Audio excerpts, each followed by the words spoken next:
Online chemistry ക്ലാസിന്റെ പുതിയൊരു അധ്യായത്തിലേക്ക് എല്ലാ പ്രിയപ്പെട്ട വിദ്യാർത്ഥികൾക്കും സ്വാഗതം. നമ്മൾ രണ്ടു തരം ബോണ്ടിങ്, രണ്ടു തരം ബന്ധനമായിരുന്നു പറഞ്ഞിരുന്നത്. അയോണിക ബന്ധനവും സഹസംയോജക ബന്ധനവും, അയോണിക് ബോണ്ടിങ്ങും കോവാലന്റ് ബോണ്ടിങ്ങും. അയോണിക ബന്ധനം കഴിഞ്ഞ ക്ലാസ്സിൽ പഠിച്ചല്ലോ. ഇനി നമ്മൾ സഹസംയോജക ബന്ധനം അല്ലെങ്കിൽ കോവാലന്റ് ബോണ്ടിങ് എന്താണെന്ന് പഠിക്കുകയാണ്. കഴിഞ്ഞ ക്ലാസ്സിൽ നമ്മൾ പറഞ്ഞു അയോണിക ബന്ധനം അല്ലെങ്കിൽ അയോണിക് ബോണ്ടിൽ ഇലക്ട്രോണിന്റെ കൈമാറ്റമാണ് നടക്കുന്നത്, ഇലക്ട്രോൺ ട്രാൻസ്ഫർ ആണ് നടക്കുന്നത്. പക്ഷേ എല്ലാ ആറ്റങ്ങളും പരസ്പരം കൂടിച്ചേരുമ്പോൾ ഇലക്ട്രോൺ കൈമാറ്റം സാധ്യമാണോ? നോക്കാം. നമ്മള് ഫ്ലൂറിൻ അറ്റോമിക് നമ്പർ 9 27 രണ്ട് ഫ്ലൂറിൻ ആറ്റങ്ങൾക്ക് പരസ്പരം കൂടിച്ചേർന്ന് ഫ്ലൂറിൻ തന്മാത്ര, ഫ്ലൂറിൻ മോളിക്യൂൾ അല്ലെങ്കിൽ F2 ഉണ്ടാവണമെന്ന് വിചാരിക്കുക. അപ്പോ ഇതിന്റെ കൂടെ ഒരാറ്റവും കൂടി വരൂ അല്ലെ, F9 ആണ്. അപ്പം 27. നിങ്ങൾ നോക്കൂ, ഇവർ രണ്ടുപേരും കൂടിച്ചേർന്ന് F2 ആകുമ്പോൾ ഈ ഫ്ലൂറിന് പുറത്തെ ഷെല്ലിൽ 7 ഇലക്ട്രോൺ അല്ലേ? അപ്പോ നേരത്തെ പറഞ്ഞതുപോലെ ആണെങ്കിൽ ഒന്ന് വാങ്ങണം. ഈ ഫ്ലൂറിന്റെ കയ്യിൽ നിന്ന് വാങ്ങി 8 ആക്കിയാൽ ഇവിടെ 6 ആയി പോവില്ലേ? അപ്പോൾ എക്സ്ചേഞ്ച് അല്ലെങ്കിൽ ട്രാൻസ്ഫർ അല്ലെങ്കിൽ കൈമാറ്റം എന്ന് പറയുന്ന രീതി ഇവിടെ സാധ്യമല്ല. അപ്പോൾ എന്ത് ചെയ്യും? ഉള്ളത് വെച്ച് സ്റ്റേബിലിറ്റി നേടാൻ വേണ്ടി ശ്രമിക്കും, അതായത് ഷെയർ ചെയ്യാൻ ശ്രമിക്കും. നോക്കാം, നമ്മൾ ഇലക്ട്രോൺ ഡോട്ട് ഡയഗ്രാം വെച്ച് നോക്കാം. ഫ്ലൂറിൻ പുറത്തെ ഷെല്ലിൽ എത്ര ഇലക്ട്രോൺ ആണ്?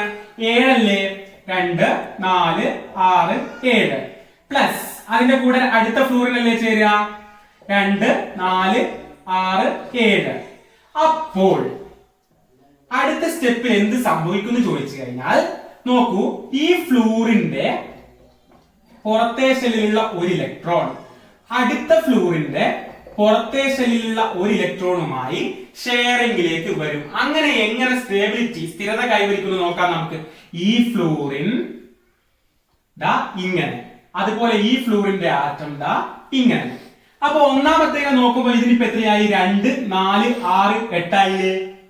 രണ്ടാമത്തേക്ക് നോക്കുമ്പോൾ 2 4 6 8 ആയില്ലേ? പുറത്തെ ഷെല്ലിലുള്ള ഒരു ഇലക്ട്രോണിനെ ഇവർ രണ്ടുപേരും കൂടി ഷെയർ ചെയ്തു. അങ്ങനെ ഫ്ലൂറിൻ മോളിക്യൂൾ, ഫ്ലൂറിൻ തന്മാത്ര ഉണ്ടായി. ഇവിടെ ഇപ്പം ഇതാ ഈ കാണുന്നതിന്റെ ഉള്ളിലുള്ള ഇലക്ട്രോൺസിനെയാണ് നമ്മൾ ഷെയർഡ് പെയർ ഓഫ് ഇലക്ട്രോൺസ് എന്ന് പറയാം, അല്ലെങ്കിൽ പങ്കുവെക്കുന്ന ഇലക്ട്രോൺ ജോഡി. അത് ഒരു ജോഡിയല്ലേ പങ്കുവെക്കുന്നത്. അതുകൊണ്ട് നമുക്ക് F ഒരു ജോഡി ആയതുകൊണ്ട് ഒരു വര F ഇങ്ങനെ എഴുതാം. ഇങ്ങനെ ഒരു ജോഡി ഇലക്ട്രോൺ പങ്കുവെക്കുന്നത് വഴി ഉണ്ടാവുന്ന സഹസംയോജക ബന്ധനത്തെയാണ് നമ്മൾ എന്ത് പറയുന്നത്? സിംഗിൾ ബോണ്ട് എന്ന് പറയുന്നത്, അല്ലെങ്കിൽ സിംഗിൾ ബോണ്ട് അല്ലെങ്കിൽ ഏകബന്ധനം എന്ന് പറയുന്നത്. മനസ്സിലായോ? ഇനി നമുക്ക് മറ്റൊരു എക്സാമ്പിളിലേക്ക് പോവാം. ഇനി ഓക്സിജൻ അറ്റോമിക് നമ്പർ 8 നിങ്ങൾക്കറിയാം 26 ആണ് വരിക. ഓക്സിജനും കമ്പൈൻ ചെയ്ത് O2 മോളിക്യൂൾ ഉണ്ടാവണം എന്ന് വിചാരിക്കുക, O2 തന്മാത്ര. അപ്പൊ ഒരു ഓക്സിജനും കൂടി വരുമല്ലോ. അപ്പൊ എന്താണ്? 8 26. ഇവിടെയും ഞാൻ പറഞ്ഞല്ലോ ഡൊണേറ്റ് ചെയ്യാനൊന്നും പറ്റില്ല, കാരണം ഇവിടുന്ന് 2 ഇലക്ട്രോൺ വിട്ടിട്ട് ഇതിന് കൊടുത്താൽ ഇവിടെ 8 ആവും, പക്ഷെ ഇവിടെ എന്തായി പോവും? 4 ആയി പോവും. അങ്ങനെ പറ്റില്ലല്ലോ, രണ്ടുപേർക്കും സ്റ്റേബിൾ ആവണല്ലോ. അപ്പോ ഇവിടെയും നമുക്ക് ഷെയറിംഗ് ആണ് വഴി. എങ്ങനെ ഷെയർ ചെയ്യും നോക്കൂ. ഓക്സിജന്റെ പുറത്തെ ഷെല്ലില് എത്ര ഇലക്ട്രോൺ ആണുള്ളത്? 6 ഇലക്ട്രോൺ ആണുള്ളത്. പ്ലസ് രണ്ടാമത്തെ ഓക്സിജൻ 6 ഇലക്ട്രോൺ ആണുള്ളത്. അപ്പൊ ഇതെന്തായി മാറുന്നു നോക്കിക്കോ. 2 4 6 2 4 6. ഈ ഓക്സിജൻ ഇതിന്റെ ഈ 2 ഇലക്ട്രോണിനെങ്കിൽ ഷെയർ ചെയ്യും. ഈ ഓക്സിജനോ ഇതിന്റെ 2 ഇലക്ട്രോണിനെങ്കിൽ ഷെയർ ചെയ്യും. അപ്പൊ നോക്കൂ, ഇവനെ സംബന്ധിച്ചിടത്തോളം 2 4 6 8 സ്റ്റേബിൾ. ഈ ഓക്സിജനെ സംബന്ധിച്ചിടത്തോളം 2 4 6 8 അതും സ്റ്റേബിൾ ആയോ? അതായത് കൃത്യമായി ഡൊണേറ്റ് ചെയ്യാൻ ഇല്ല, അപ്പൊ ഉള്ളത് വെച്ച് ഷെയർ ചെയ്യും. അങ്ങനെ സ്റ്റേബിലിറ്റി കൈവരിക്കും. അതാണ് നമ്മൾ കോവാലന്റ് ബോണ്ടിങ് അല്ലെങ്കിൽ സഹസംയോജക ബന്ധനം കൊണ്ട് ഉദ്ദേശിക്കുന്നത്. ഇവിടെ 2 ജോഡി, അതായത് 4 ഇലക്ട്രോൺ ഷെയർ ചെയ്യുന്നില്ലേ? സോ നമുക്ക് ഇതിനെ ഇങ്ങനെ സൂചിപ്പിക്കാം, 2 ജോഡി, 2 pairs ഓഫ് ഇലക്ട്രോൺ ഷെയർ ചെയ്യുന്നുണ്ട്. ഇങ്ങനെ 2 ജോഡി ഷെയർ ചെയ്തിട്ടുണ്ടാവുന്ന സഹസംയോജക ബന്ധനമാണ് ദ്വിബന്ധനം. ദ്വിബന്ധനം അല്ലെങ്കിൽ ഡബിൾ ബോണ്ട്. ഡബിൾ ബോണ്ട് മനസ്സിലായോ? ഇനി ഒരു കേസ് കൂടി വരാനുണ്ട്, അതായത് 3 ജോഡി ഷെയർ ചെയ്യുന്നത്. അപ്പൊ അതിനെ എന്ത് വിളിക്കും? ട്രിപ്പിൾ ബോണ്ട് എന്ന് വിളിക്കും, ത്രിബന്ധനം എന്ന് വിളിക്കും. നോക്കാം നമ്മള്. നോക്കിക്കോ, നൈട്രജൻ അറ്റോമിക് നമ്പർ 7.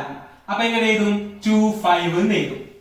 നമുക്ക് നൈട്രജന്റെ മോളിക്യൂൾ അല്ലെങ്കിൽ N2 തന്മാത്ര ഉണ്ടാക്കണം എന്ന് വിചാരിക്കാം. അപ്പൊ ഒരു നൈട്രജൻ കൂടി വേണമല്ലോ. 7 2 5. അപ്പൊ ഇവിടെയും നിങ്ങൾക്ക് നോക്കിയാൽ കോൺഫിഗറേഷൻ ഇലക്ട്രോൺ വിന്യാസം നോക്കിയാൽ അറിയാം വിട്ടുകൊടുക്കൽ പറ്റില്ല, വിട്ടുകൊടുത്ത് ആക്സെപ്റ്റ് ചെയ്യുന്ന പരിപാടി നടക്കില്ല. അപ്പൊ എന്തായിരിക്കും? ഷെയറിംഗ് ആയിരിക്കും. എങ്ങനെ ഷെയർ ചെയ്യും നോക്കാം. നൈട്രജൻ പുറത്ത് എത്രയാണ്? 5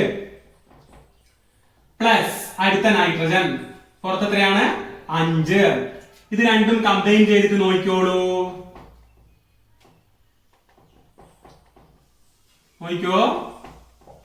അപ്പൊ ഈ നൈട്രജൻ മറ്റേ നൈട്രജന്റെ 3 ഇലക്ട്രോണിനെ പങ്കുവെച്ചു. അപ്പൊ ഇവനെ സംബന്ധിച്ചിടത്തോളം എത്രയായി? 2 3 5 3 8. ഈ നൈട്രജൻ ഇതിന്റെ 3നെ പങ്കുവെച്ചു. അപ്പൊ ഇതിന് എത്രയായി? 2 3 5 3 8. ഇപ്പൊ രണ്ടുപേരുടെ കാര്യവും ഓക്കെ, രണ്ടാളും സ്റ്റേബിൾ ആയി. അപ്പൊ ഇവിടെ നോക്കൂ, 3 ജോഡി ഇലക്ട്രോണിനല്ലേ ഷെയർ ചെയ്യുന്നത്, അതായത് 6 എണ്ണം 3 ജോഡി. സോ n 3 ലൈൻ ഉണ്ടാവും. ഇങ്ങനെയാണ് ഇതിനെ നമ്മൾ സൂചിപ്പിക്കുക. അപ്പൊ ഇതിനെയാണ് 3 ജോഡി ഇലക്ട്രോൺ പങ്കുവെച്ചുകൊണ്ടുണ്ടാകുന്ന സഹസംയോജക ബന്ധനം, 3 pairs ഓഫ് ഇലക്ട്രോൺസിനെ ഷെയർ ചെയ്തുകൊണ്ടുണ്ടാക്കുന്ന കോവാലന്റ് ബോണ്ടിങ്. ഇതിനെ വിളിക്കുന്ന പേരാണ് ട്രിപ്പിൾ ബോണ്ട് അല്ലെങ്കിൽ ത്രിബന്ധനം. എല്ലാവർക്കും മനസ്സിലായോ?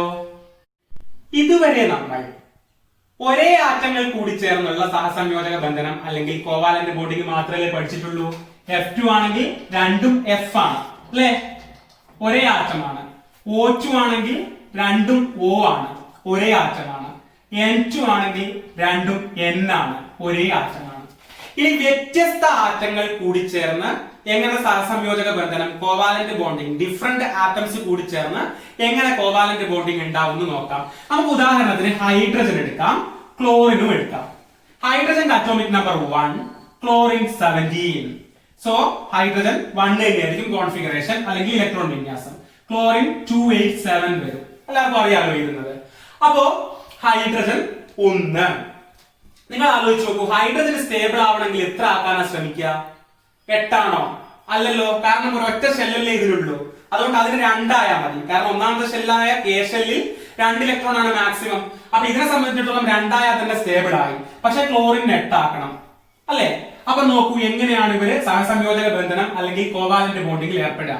ഹൈഡ്രജന്റെ പുറത്ത് 1, ക്ലോറിന്റെ പുറത്ത് എത്ര വരും? 7 അല്ലേ? 2 4 6 7. അപ്പൊ ഇവര് രണ്ടുപേരും കൂടി ചേർന്നാൽ ഹൈഡ്രജന് 1 ഉണ്ട്, ക്ലോറിൻ 2 4 6 7 ഉണ്ട്. ഈ ഹൈഡ്രജൻ ക്ലോറിന്റെ 1 ഇലക്ട്രോണിനെ ഷെയർ ചെയ്യും. അതുപോലെ ഈ ക്ലോറിനും ഹൈഡ്രജന്റെ ഈ ഇലക്ട്രോണിനെ ഷെയർ ചെയ്യും. അപ്പൊ ഈ ഹൈഡ്രജന് 2 ആയില്ലേ, ക്ലോറിന് 2 4 6 8 ആയില്ലേ? ഇങ്ങനെയായിരിക്കും ഇവിടെ ഷെയറിംഗ് നടക്കുന്നുണ്ടാവുക. ഓക്കെ, അങ്ങനെയാണ് ഹൈഡ്രജനും ക്ലോറിനും സ്ഥിരത അല്ലെങ്കിൽ സ്റ്റേബിലിറ്റി കൈവരിക്കുക. മനസ്സിലായോ? ഇനി CCl4 അല്ലെങ്കിൽ കാർബൺ ടെട്രാക്ലോറൈഡ് എങ്ങനെ സഹസംയോജക ബന്ധനം വഴി കോവാലന്റ് ബോണ്ടിങ് വഴി ഉണ്ടാവുന്നു നോക്കാം. Carbon atomic number 6 2 4, chlorine 17 2 8 7. അപ്പൊ ഇവിടെ 4 ഷെയർ വരണം, ഇവിടെ ഒന്നാണ് ഷെയർ ചെയ്യുക അല്ലെ. അപ്പൊ ഈ കാർബണിന്റെ കൂടെ പിടിച്ചു നിൽക്കണമെങ്കിൽ 4 ക്ലോറിൻ വേണ്ടി വരും. അത് വരക്കുമ്പോ നിങ്ങൾക്ക് ശരിക്കും മനസ്സിലാവും. നോക്കാം നമുക്ക്. കാർബൺ പുറത്ത് 4 അല്ലേ ഉള്ളത്, 4 പ്ലസ് ക്ലോറിൻ 2 4 6 7. അങ്ങനത്തെ എത്ര എണ്ണം വേണ്ടി വരും? 4 ക്ലോറിൻ വേണ്ടി വരും. അപ്പൊ എന്താ സംഭവിക്കുക നോക്കാം നമുക്ക്. കാർബൺ പുറത്ത് 4, 4 ക്ലോറിൻ ഉണ്ട്. 1 ക്ലോറിൻ എന്ത് ചെയ്യും? ദാ ഇവിടെ ഇങ്ങനെ നിൽക്കും. അപ്പൊ ഇതെങ്ങനെ ഷെയർ ചെയ്യുന്നത് നോക്കി. ഈ ക്ലോറിൻ ദാ ഇങ്ങനെ ഷെയർ ചെയ്യും. അപ്പൊ ഈ ക്ലോറിൻ എത്രയായി? 2 4 6 8 ആയി. ഓക്കെ, ഇനി ഇവിടെ ഒരു ക്ലോറിൻ, ഈ ക്ലോറിനോ 2 4 6 7. അപ്പൊ ഇയാൾ ഇതാ ഇങ്ങനെ ഷെയർ ചെയ്യും. അപ്പൊ 2 4 6 8 ആയി. ഇനി ഇവിടെ നോക്ക്, അടുത്ത ക്ലോറിൻ 2 4 6 7. അപ്പൊ ഇയാൾക്ക് ഇതാ ഇങ്ങനെ ഷെയർ ചെയ്യാം. 8 ആയില്ലേ? Carbon chlorine 2 4 6 7. അപ്പൊ ഈ ഇലക്ട്രോണുമായിട്ട് ഈ ക്ലോറിനും ഷെയർ ചെയ്താൽ അതിനും എന്തായി? 8 ആയി. അപ്പൊ ക്ലോറിൻ ഒക്കെ സ്റ്റേബിൾ ആയി. ഇവിടെ ഇതാ കാർബൺ സ്റ്റേബിൾ ആകുന്നെങ്കിൽ വരച്ച് കാണിച്ചു തരാം. ഈ കാർബണിന്റെ പുറത്ത് 4 ആയിരുന്നു. അപ്പൊ എന്താ ഇങ്ങനെ ശ്രദ്ധിച്ചു നോക്കണേ. ഈ കാർബണിന്റെ പുറത്ത് 2 4 6 8. ഈ കാർബൺ എന്തായി? സ്റ്റേബിൾ ആയി. മനസ്സിലായോ കാർബൺ ടെട്രാക്ലോറൈഡ് എങ്ങനെ ഉണ്ടായി എന്നുള്ളത്? ഈ രീതിയിലാണ് വ്യത്യസ്ത ആറ്റങ്ങൾ പരസ്പരം കൂടിച്ചേർന്ന് കോവാലന്റ് ബോണ്ടിങ് അല്ലെങ്കിൽ സഹസംയോജക ബന്ധനം ഉണ്ടാകുന്നത്. ക്ലിയർ? വ്യത്യസ്ത ആറ്റങ്ങൾ അല്ലെങ്കിൽ ഡിഫറെന്റ് ആറ്റംസ് കൂടി ചേർന്നിട്ടുള്ള കോവാലന്റ് ബോണ്ടിങ് സഹസംയോജകം എങ്ങനെയാണെന്നുള്ളതിന് 2 എക്സാമ്പിൾ കൂടി നോക്കാം. HF ഹൈഡ്രജൻ 1 ആണ്, സോ 1. ഫ്ലൂറിൻ 9 ആണ്, സോ 2 7. അപ്പൊ ഹൈഡ്രജന്റെ പുറത്ത് 1, ഫ്ലൂറിന്റെ പുറത്ത് 7. അപ്പൊ എന്ത് കിട്ടും? 1 ഫ്ലൂറിൻ ഇങ്ങനെ ഷെയർ ചെയ്യും അല്ലെ?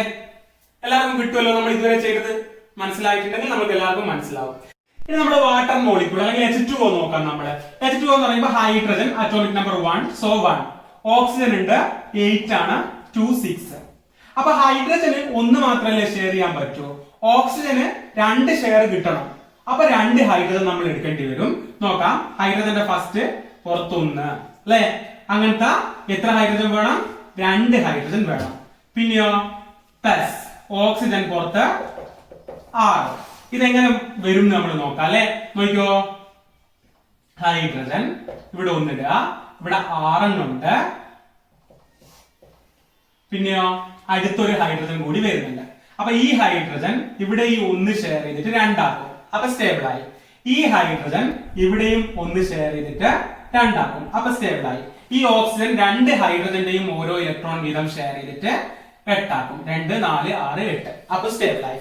ഇങ്ങനെയായിരിക്കും H2O മോളിക്യൂൾ, H2O തന്മാത്ര വരിക. ഇനി ഇതേപോലെ ടെക്സ്റ്റിൽ നിങ്ങളോട് CH4 കൂടി സ്വന്തമായി ചെയ്തു നോക്കാൻ പറഞ്ഞിട്ടുണ്ട്. അത് നിങ്ങൾ ഇത്രയും കാര്യങ്ങൾ മനസ്സിലായിട്ടുണ്ടെങ്കിൽ നിങ്ങൾക്ക് അത് ചെയ്യാം, അത് സ്വന്തമായി ചെയ്തു നോക്കുക. അപ്പൊ ഈ ക്ലാസ്സിൽ വളരെ കുറച്ച് കാര്യങ്ങൾ മാത്രമേ പറഞ്ഞിട്ടുള്ളൂ, വെറും ഒരു കാര്യം മാത്രം അല്ലെ? എന്താ അത്? സഹസംയോജക ബന്ധനം അല്ലെങ്കിൽ കോവാലന്റ് ബോണ്ടിങ്. എല്ലാവർക്കും വ്യക്തമായി മനസ്സിലായി എന്ന് വിചാരിക്കുന്നു. എന്തെങ്കിലും സംശയം ഉണ്ടെങ്കിൽ കൂടാതെ നിങ്ങളുടെ അഭിപ്രായങ്ങൾ, നിർദ്ദേശങ്ങൾ ഒക്കെ നിങ്ങൾക്ക് കമന്റ് ബോക്സിൽ എഴുതിയിടാവുന്നതാണ്. അപ്പൊ അടുത്ത ക്ലാസ്സിൽ ഈ പാഠത്തിന്റെ ബാക്കി ഭാഗമായിട്ട് കാണാം. താങ്ക്